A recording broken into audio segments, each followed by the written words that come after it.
most people don't realize how much their stuff is costing them. Today, we're exploring why letting go of clutter can feel far more emotional than rational. And you're going to leave with a simple 2-minute practice that can help you start creating space for the life that fits you now. This is the Latitude Adjustment Positive Psychology Podcast with Erica Schwarting-Harrison. Hello, everyone. And Randolph Rusty Harrison. Say hi, Rusty. Hi, Rusty. This is where adventure, psychology, and intentional living help you navigate life's next chapter. Imagine this. You've rented a small island casita for a week somewhere in the Caribbean. It's not flashy, just a simple place tucked between palm trees and the sea. The interior hosts a small wooden table carrying the marks of years of use. 2 simple chairs sit nearby. On a shelf, a recycled glass bottle holds a handful of cuttings, delicate white roots suspended in the water. A kitchen contains little more than a coffee press, a few dishes, a pair of well-used pots, and just enough utensils to prepare a simple meal. A weathered book rests beside a lamp, and a jug of water waits on the counter. You're surprised. There's very little here, and yet somehow the room feels complete. Standing in the middle of the room, a sense of calm settles over you almost immediately, and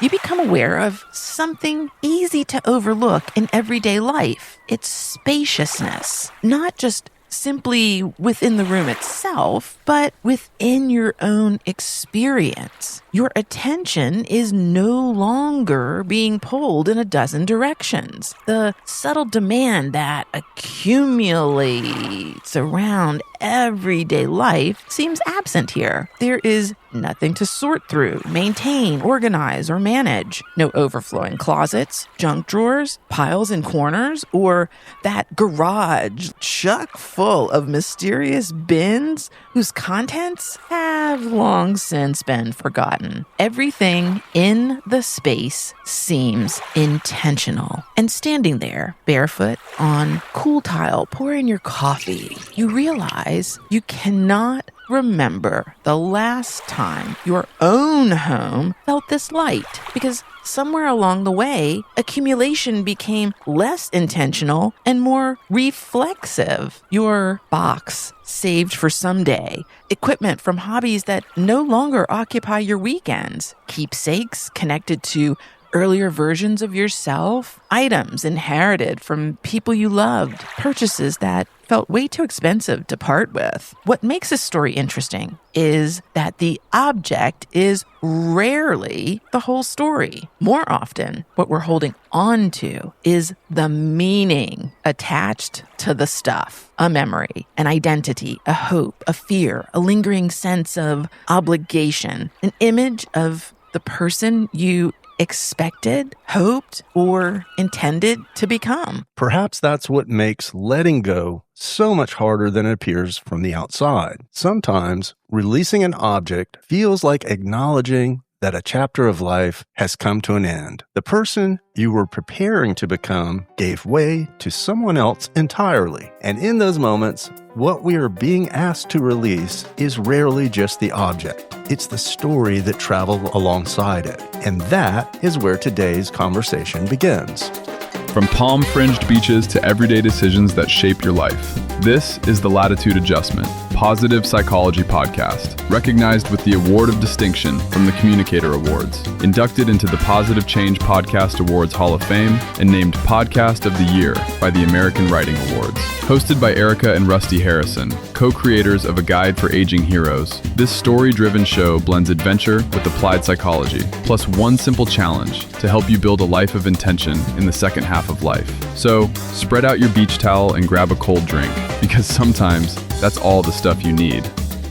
here is the topic we're exploring today. What are we exploring today? A lot of people are carrying way more stuff than they actually need. Sure, probably even want. And after a while, it starts to feel normal. And I can see flashes of people I know running through my mind as I say that. Yeah. That's what makes it so easy to miss. Clutter. That stuff rarely arrives all at once. Most of the time, it accumulates through small decisions that barely register in the moment. Something tucked away because, you know what? You might need that later, Rusty. Right.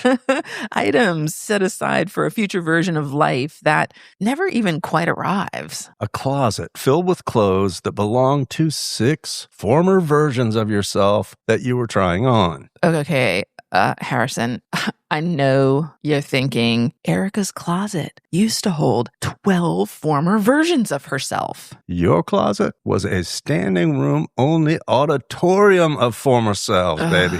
Moving on. None of your stuff seems significant on its own. But what starts as a collection of possessions gradually becomes a collection of unfinished decisions, postponed intentions, lingering obligations, and reminders of who we once were or thought we might become. Ugh. And before we realize it, our environment is carrying far more emotional weight than we ever intended it to hold. You said AKA an albatross. It's an albatross. I know stuff. Every object, it represents something, right? So a memory, a choice, an unfinished task, a postponed conversation with yourself, which in reality can equate to a lot of unresolved decision making. And when enough of those stack up, your environment starts low-key sucking your energy from you. Clutter can get pretty damn bossy. I, for one, have certainly heard it screaming, "Deal with me, organize me, move me, decide about me." Even if you're not consciously aware of it, your nervous system is sure as hell getting the memo. So let's silence that noise for a hot minute. And shift gears and move into what we call the transitional periods of life lane. Absolutely. Yeah. Because this is when people have an opportunity to reevaluate how they want to live. You've got it. Questions start surfacing like, do you really need this much space? Do you want to move, travel more, simplify, downsize, reduce stress, have less maintenance? Right. Yeah. But those questions become emotionally complicated when your environment is still filled with old identities and unfinished emotional attachments. Exactly. Now, you're not just sorting through objects. You're sorting through full-on versions of yourself. And honestly, inherited items can be especially hard because the object feels tied to loyalty. How many folks is that resonating with, right? That's true. It's like somehow getting rid of grandma's decorative ceramic duck collection means you've betrayed the bloodline. Meanwhile, grandma is probably somewhere in the afterlife saying, Rusty, nobody needs 17 ceramic ducks. They need 18. No, you're right. But emotionally, these things get tangled together. Memory, love, identity, grief, responsibility. Those are the layers that makes it complex. Yeah, it's why most people delay this process for years. It's not that they're lazy. No. It's because the situation is emotionally layered.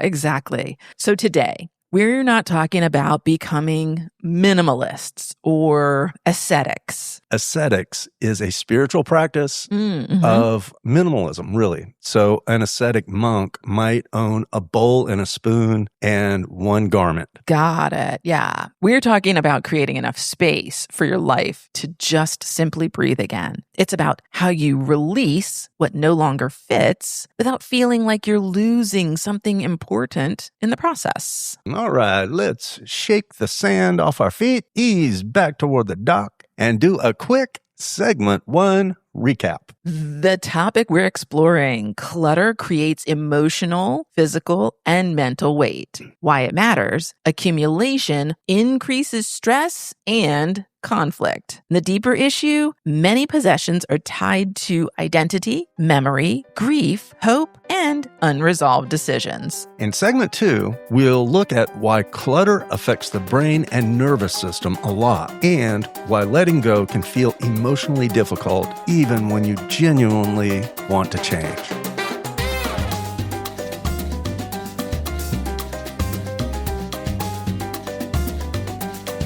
Okay, let's move into the psychology behind this topic. Yes, it's time for the psychology.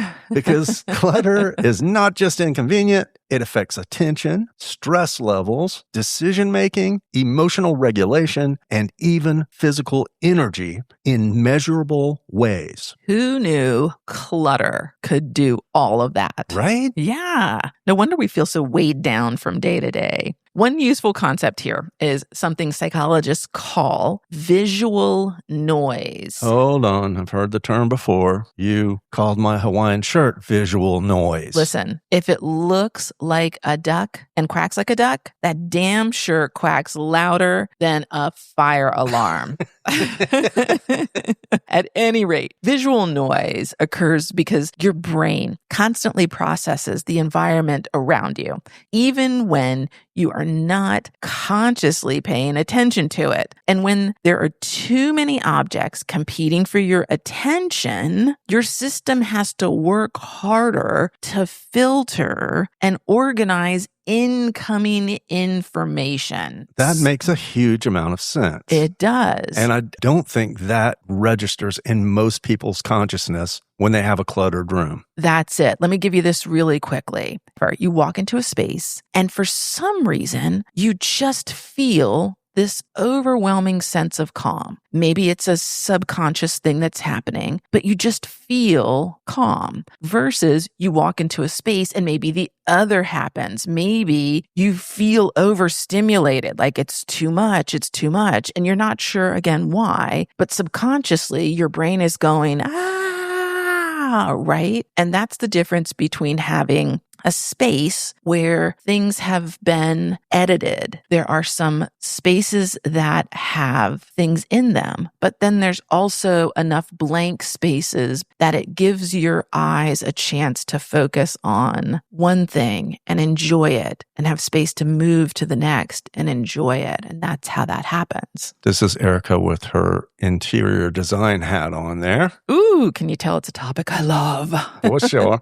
A study published in the Journal of Neuroscience found that multiple visual stimuli compete for neural representation in the brain, which basically means the more visual input your brain has to process simultaneously, the harder it becomes to focus. Exactly. So a cluttered room is not simply annoying, it's actually creating genuine cognitive strain. And it's easy to underestimate how draining that can become over time because clutter is not loud in the way a siren or, a Hawaiian shirt is. Please. It's more like having 50 browser tabs open in your brain all day long. Right. Nothing catastrophic, just constant low-grade mental tension. And there's also a stress response component. Research has linked cluttered environments with elevated cortisol levels. Cortisol is the body's primary stress hormone. So even when someone says, I'm used to the mess, their nervous system may still be responding to the environment as ongoing low-level stress. Which matters because stress accumulates. And when your environment constantly signals those unfinished tasks, excess disorganization, things requiring attention, your body absorbs that information repeatedly throughout the day. And then eventually, people start feeling tired in ways they can't fully explain. And transitions make this even more emotionally charged. Retirement, moving, downsizing, divorce, children leaving home, loss of parents. These moments often force people to confront not only what they own, but who they have been. Yes. I actually had a lady, I was talking about our move to Panama and how we're going to size down to 4 suitcases, a guitar, and 2 dogs. And they said, what a gift to your children, because when my parents passed, they had a house full of crap that we had to go through, organize, get rid of. Yeah, I think they also said that should be the title of your next book. Yeah. 4 suitcases, 2 dogs, and a guitar. That's it. So here's the thing. Objects often become emotional anchors. A dining room table becomes family memories, holidays, identity, tradition, and people are not always prepared for how emotional that confrontation can feel. There's also something psychologists call the fantasy self. It's the version of you that you imagined becoming someday. Ah, I got it. And many possessions are actually supporting that imagined identity. The expensive exercise equipment, the books you intended to read, the kayak you used twice. I remember the kayak you used twice. The sewing machine waiting for the version of you who suddenly becomes wildly committed to quilting. Ooh, ladies and gentlemen, meet my husband, Mr. Fantasy Self Harrison. Rusty used to collect exercise and sports equipment. He had that kayak leaning on the wall of our carport for at least 5 years. At least. That kayak had potential. That kayak had spider webs, a frog skeleton, and a bird's nest in it. Baby dreams evolve, okay. Yeah, and then there's decision fatigue. Actually, it means that every object you own asks a tiny question. Keep, move, fix, donate, deal with later. 1 or 2 decisions are nothing. Thousands of unresolved micro decisions, on the other hand, that becomes exhausting. Which is why clutter often becomes self-reinforcing. Clutter increases stress. Stress reduces energy. Reduced energy increases avoidance. And avoidance creates more freaking clutter. And suddenly, people feel stuck in environments they no longer enjoy. Overwhelm freezes action. And shame usually makes the whole thing worse. Most people already know the clutter exists. Criticizing them constantly, it rarely creates momentum. Understanding creates momentum. Compassion creates momentum. And from a positive psychology perspective, this matters because well-being is not only shaped by giant life decisions, it's shaped by ordinary daily environments. Your surroundings either support calm, focus, clarity, and intentional living, or they're quietly working against them. So creating space is not superficial. It's actually supportive. And sometimes reducing what your brain and body have to carry creates more relief than adding something new ever could. Let's pour something cold to drink, everybody, and do a quick segment to recap. Okay, number 1. Clutter creates visual noise that competes for your brain's attention. Number 2, it increases cognitive load and low-level stress. Number 3, possessions are often tied to identity, grief, memory, and the fantasy self. And number 4, clutter and avoidance frequently reinforce each other in a cycle. In segment 3, we'll shift from understanding the problem to changing the pattern. What intentional simplification actually looks like in real life and this week's challenge.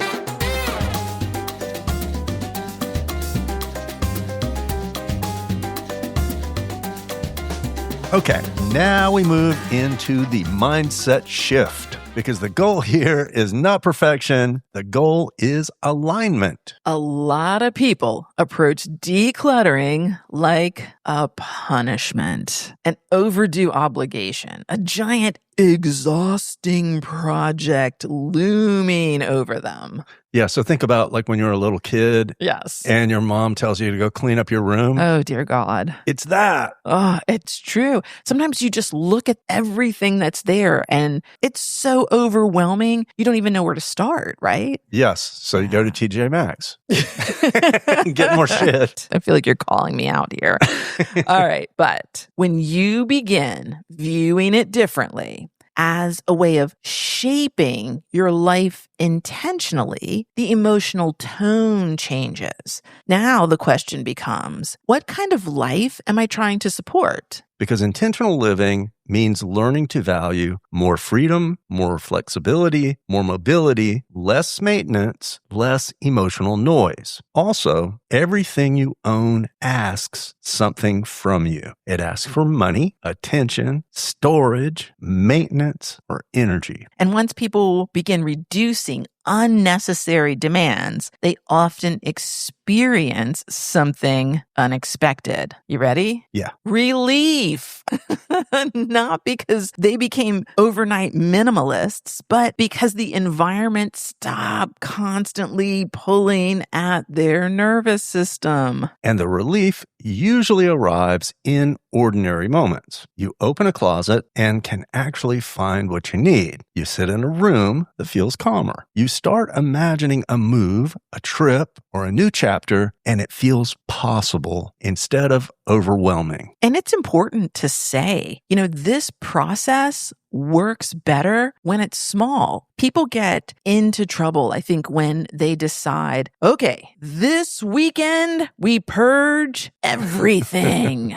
I think that's how you end up sitting on the floor emotionally negotiating with a hot air popcorn maker from 1997. At midnight, holding extension cords, questioning your mortality. So friends, start smaller. One drawer, one shelf, one closet, one box. Small, consistent decisions create momentum. I'm going to say it again. Are you ready? Small, consistent decisions create momentum. But keeping something out of guilt does not automatically make it meaningful. Sometimes it simply means the object continues occupying physical and emotional space. And memory items require compassion. You don't need to rush through meaningful things, but it can help to ask, does keeping this help me remember or keep me stuck? That's often the real question underneath the clutter. I'll share this really quickly. I remember having a friend ask me, hey, can you help me declutter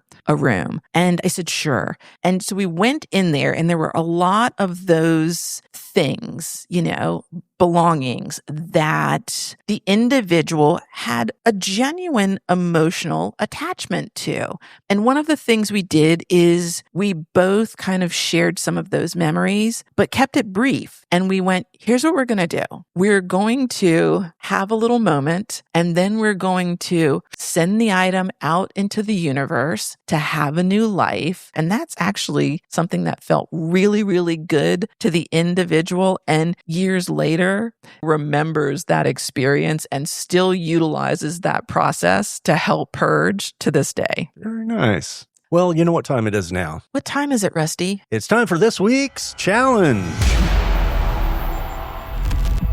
Yeah, simple. No overhaul, no pressure. It's just 2 minutes. We want you to pick one small area. And when we say small, we mean small. We mean a drawer, a shelf, a bag, one corner of a room. That's it. Then you're going to remove everything and then put back only what is useful or meaningful right now and let go of at least one item. That's it. You are not decluttering your entire house. You are practicing making space. And the key is no perfectionism, no emotional dissertations over expired coupons, no tangled charger cables, just one small intentional decision. Because small patterns repeated consistently change environments and eventually they change lives. All right, so let's watch the waves as we do a quick segment 3 recap. Here we we go. The mindset shift. Creating space is about alignment, not perfection. Real life. Reducing unnecessary friction creates relief and flexibility. And the challenge? The 2-minute space reset. In segment 4, we'll land this emotionally. What we hope you feel leaving this episode and the truth we want you to carry into your next chapter.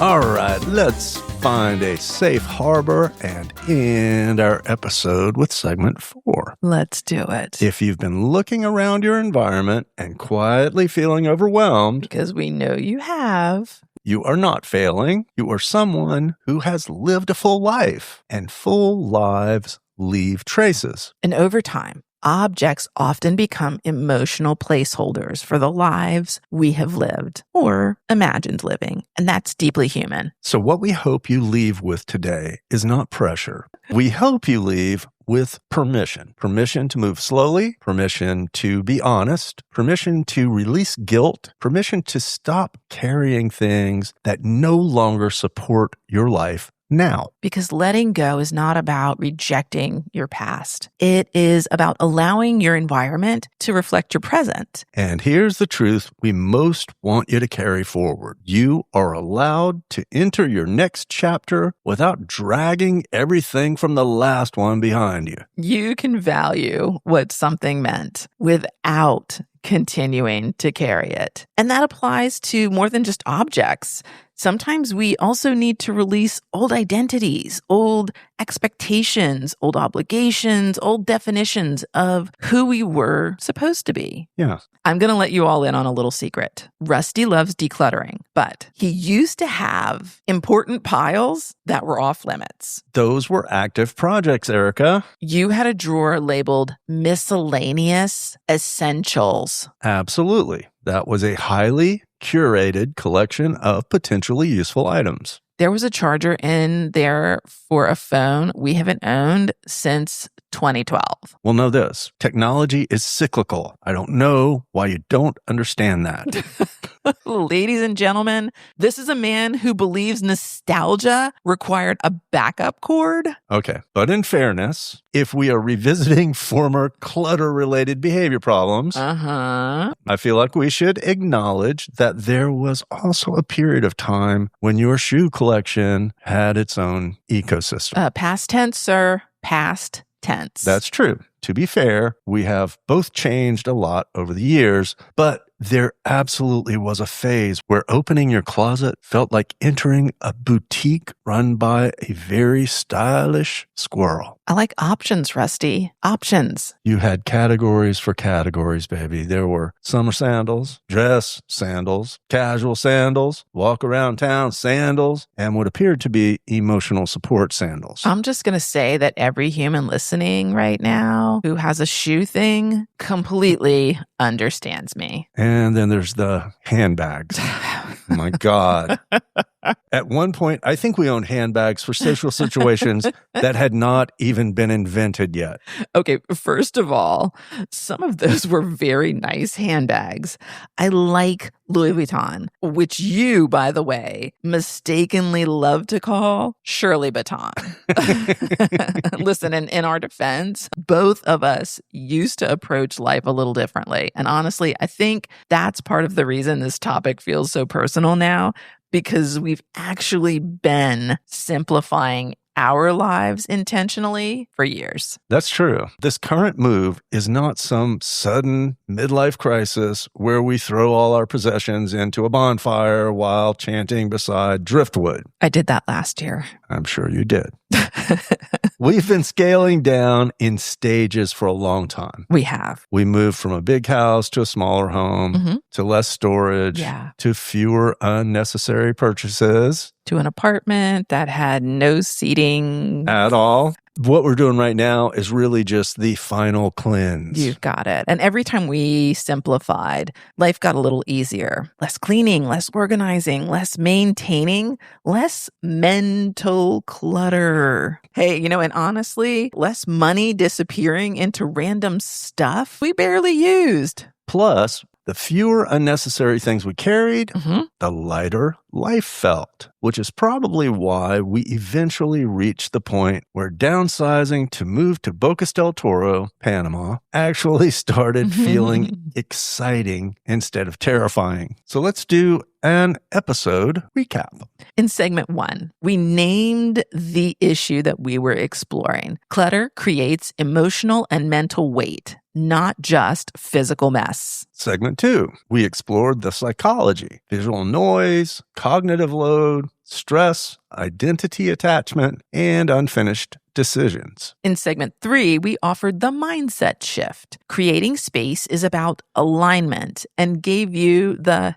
2-minute space reset. And in segment 4, we landed with permission and relief. You can honor your past without carrying all of that crap forward. And if you're listening to this, you're already doing something important. You're paying attention to how your environment affects your life. And that awareness is where meaningful change begins. Over time, those small decisions create something bigger than a cleaner house. If this episode hit your heart, if it spoke to you, share it. Text a friend, tag us, and go follow us on Instagram and Facebook at Aging Heroes. You can also find our full tribe at www.agingheroes.com. Next time on the Latitude Adjustment Positive Psychology Podcast, we're talking about meaning making in the second half of life. Not just what you're doing, but what it all means now. How your experiences, relationships, losses, and growth begin forming a deeper sense of purpose in this chapter of life. Because once you create space, you start asking better questions. And sometimes those questions can change everything. Until then, keep adjusting your latitude.